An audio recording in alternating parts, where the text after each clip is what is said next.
Morning, everyone. I believe it's Thursday, October the 20th, 2022.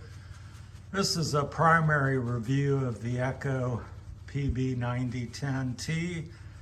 As you can see here before you. And for comparison, I do own a Stihl 800X, BR 800X. And so I do have these two units. And give you a little background, I've been landscaping for 41 years, been in business for about that long as well. Used a lot of equipment in my time. I am solo. I did run a crew when I was in my teens for about 5 years, where I would have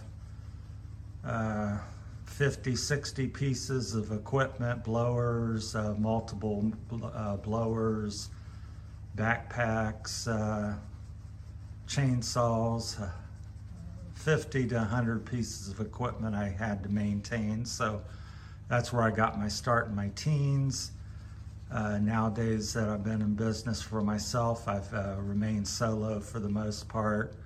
So I don't use as much of equipment, but I have been doing it for 41 years. So I've still went through quite a bit of equipment, and I try to buy what's considered the best, and I'm always trying to, newer products. So we'll get into the my opinion of this video, because I think this blower, which I think warrants a video kind of almost by itself, which I've really not concentrated a lot on this. I've done comparisons, and again, it's going to kind of compare as I've got this one sitting here. So I would say the number one good thing about the blower, a couple things. I think its styling is nice. I like the black and orange.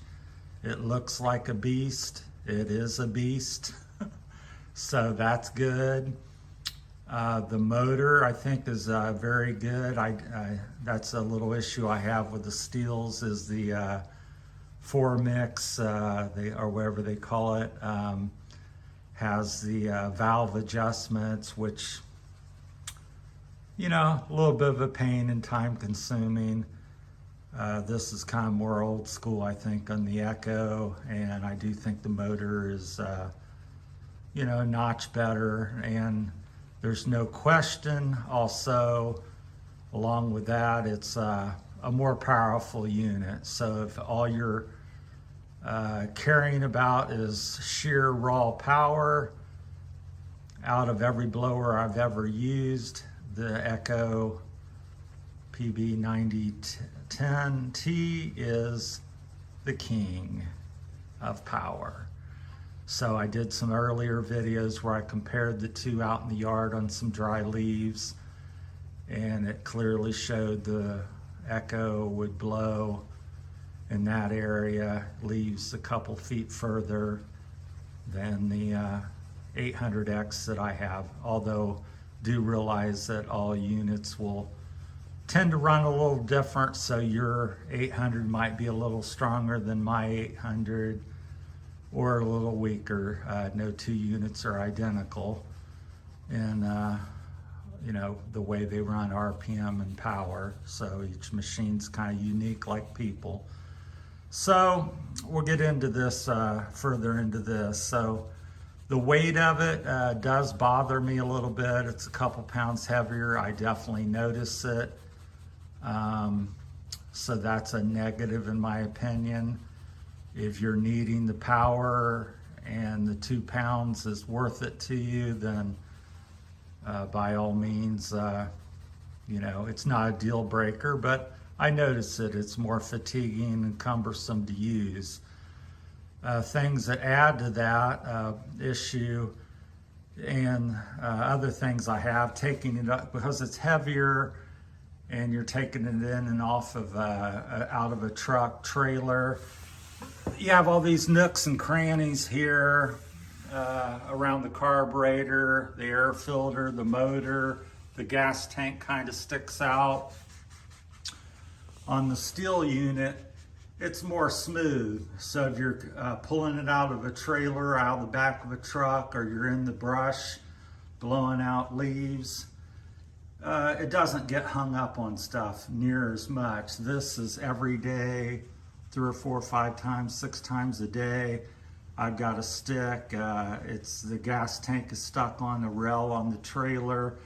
And again, the unit's heavier, so I have to lift it up and around and maneuver it around that. So that's an issue that Stihl could do some improvements on. The straps are a lot of adjustment, but with a lot of adjustment, there's a lot of fiddling. So I finally, after 3, 4, 5, 6 months now that I've had this unit, probably 6 months now, I'm finally getting it dialed in. I was getting tangled up in the straps, and because they have so much adjustment and extra length, I've cut them down to what I think I need to get that out of my way. And I'm getting them more dialed in because I think this, again, the Stihl is a win in that department. Less adjustability. It's just where it needs to be, at least for me. And this one, you have to fiddle more, and it has more adjustment, so it can be a pro or con. Depends on you. For me, it's a con. Now we're getting into my major complaint with the unit. And I may not get everything covered here, but my biggest problem is here at the joint. You can see I got a little oil on there, and that's a known thing from Echo. And they told me that when I purchased it, and it's been in the shop for it, and it's not going to be resolved apparently. But I have to lube that up because that will bind and get stuck and become unmovable at some point for you. At least that's what's happening with my unit. So that's a problem. But beyond that, on the tubing, this is so much stiffer. It doesn't move. The accordion here barely will move hardly at all. It's so stiff. So it relies on this joint back here. And so when you're moving it back and forth, blowing leaves, it shakes the unit on your back. And also your arm requires much more effort to move it back and forth, because you're doing that all day long when you're blowing leaves, especially here in the fall. So it's much more fatiguing, and this kind of hits my hip or my body because this is also wider. And on the Stihl, it's just far superior.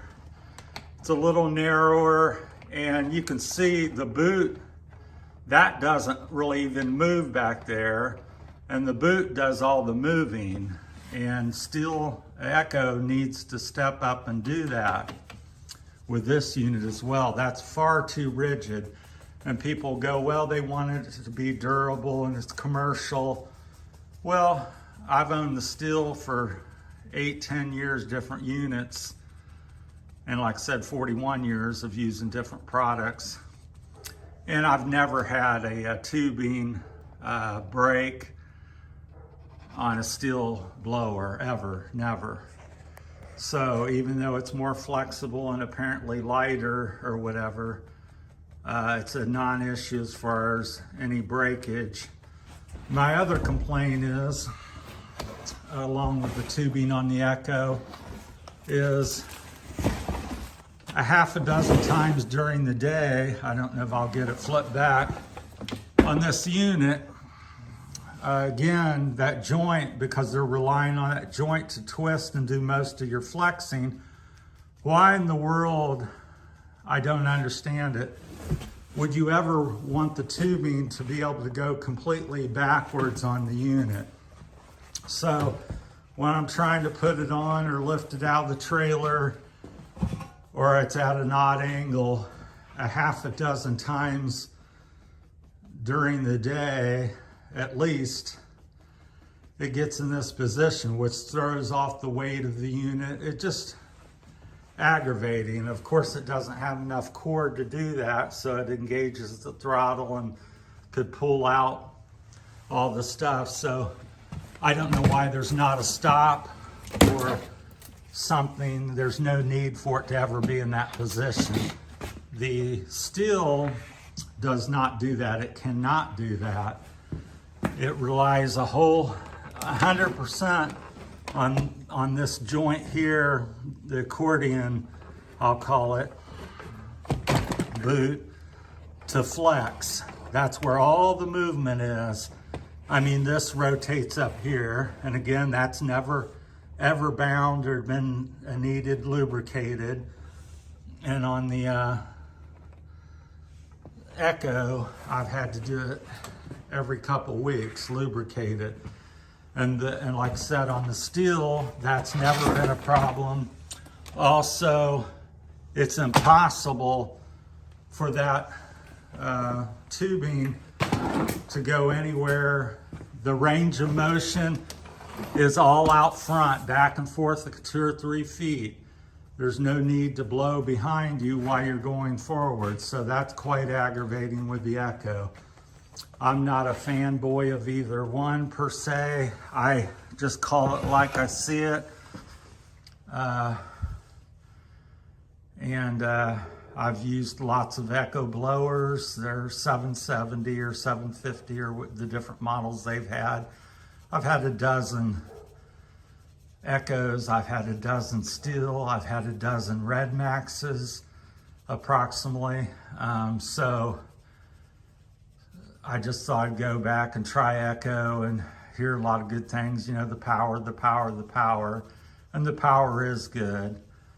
But the fit and finish of it, especially in the tubing department, is my #1 gripe. That it's sorely lacking. And to me, if today these got stolen or broke down or I needed a new blower, I would be buying the Stihl. I would not buy an Echo just because it's more powerful. And that is true, but because of all these other issues, now there's no Stihl dealer and there's none available, then maybe I would get the Echo. But if I had the choice and they're both with what I know today, I would buy a Stihl 800 over the Echo for the reasons that I just discussed. And when it was hotter out this summer, we'll regress here a little bit, I had issues, and I have that with the Stihl products as well, a vapor lock or something. It would just not accept throttle when it, you know, the days when it was upper 80s, low 90s, humid. And I had it in the dealer. They said they could find nothing wrong, and they had it for a month. I got it back. I just continued using the Stihl for all these things that I've just discussed. Finally, with the fall, I said, well, it's time to, you know, take advantage of the big boy and use the extra power, which I'm doing, but I still struggle with all these different things. And now in the fall, so that was never addressed, the overheating issue, not necessarily overheating, but when it was really hot, not wanting to take throttle. Now in the fall, I'm kind of getting an opposite thing where it's kind of cold nature. I first started up. It's kind of minor, but it takes 30 seconds to a minute or so. You just can't turn it on and go and start blowing anything. It has to warm up. But once it comes online and, you know, reaches temperature or whatever, it's, you know, works, it seems to be working great in the fall. So, so that's my time on that. So to recap, the tubing really needs to be addressed. It's not flexible enough. Stop the tube from coming completely behind you. Maybe do an update on the housing and enclose it like this would make it better. If you could find a way to knock off a couple pounds, which is the least of my gripes. It is a gripe, but it's the least of them. But overall, if you could improve the tubing, do the housing, Echo would be, in my opinion, the best blower I've ever used. But it's lacking in that department.